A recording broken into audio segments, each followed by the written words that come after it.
Hi everyone, welcome back to my channel. Today in this video we are going to talk about New Zealand versus Australia.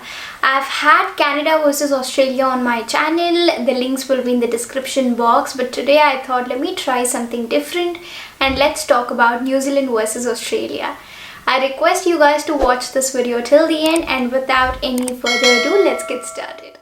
New Zealand is one more country that is quite close to Australia, but it is not known for education for international students or an international hub for education. But I found that it is quite reasonable to compare both of these countries, and today we are going to compare both of these countries in 4 aspects, that is education, cost of living, immigration, and the minimum pay. So these are the 4 aspects that I'm going to compare both of these countries. And the first aspect that we are going to discuss is education. In New Zealand there are just 8 universities, but all these 8 universities are in the list of QS rankings. University of Auckland, University of Otago, and Victorian University of Wellington are the 3 most famous universities that are present in New Zealand. Unlike Australia, New Zealand has got 2 intakes, and the first one being Feb to June and the second one being July to November.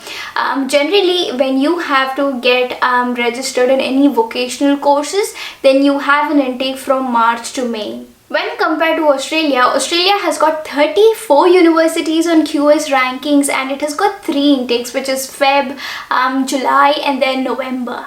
In Australia, we have Melbourne and Sydney. These are the 2 hotspots wherein all the international students generally migrate, and we have great universities in both of these cities. And Sydney, though being expensive, it's still a livable city for all the international students. The second aspect that we are going to discuss is cost of living. Initially, when we talk about New Zealand, because New Zealand is completely away from the whole world, it gets difficult for New Zealand to have everything in that one particular country. So they have to import everything from all other countries, and sometimes it gets really expensive.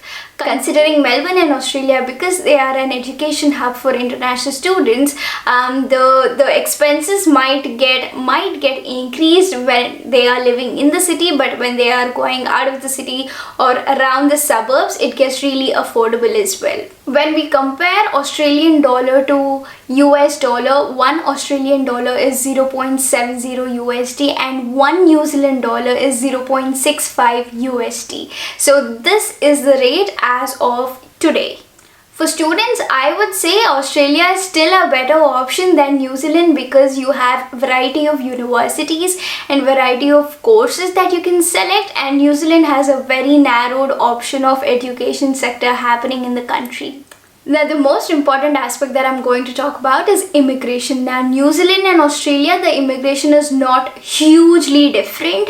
Both of them have these skilled worker programs. In Australia, it's called as subclass 189 visa, and in New Zealand, it is called as SMCR visa. I'll put down the full form of SMCR in the comment section or in the description box by me. Now, both the countries are based on points itself, as in points-based system for permanent residency. The age factor is one slight difference that we have. In Australia, the age is 45, and for the New Zealand, it is 55. There are differences in skills assessing authority as well. Let's say, for example, if we have to be eligible for subclass 189, ACS has to give ACS or Engineers Australia. They need to assess our skills, and in New Zealand, that process is slightly different. So skills assessing authority differences are generally visible. For Australia, minimum points is 65, and for New Zealand, minimum points is 100. However, we all know that if you reach that minimum point limit, you are not going to get invited. You have to be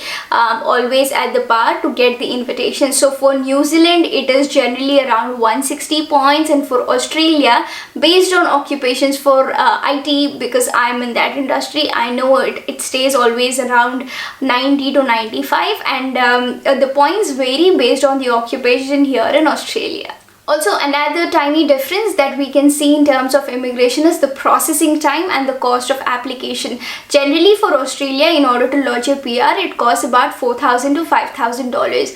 But in New Zealand, it doesn't cost you that high, and processing time for Australia is around 6 to 10 months, wherein in New Zealand, it takes about 10 to 12 months. So these are the slight differences between the immigration process for Australia and New Zealand. The minimum wage for international students is not at all that high. I mean, the difference is not that high. For New Zealand, as far as I have researched, the information that I've received is 18.90 New Zealand dollars is the minimum wage rate every international student will get if he is earning less than 14,000 New Zealand dollars every year.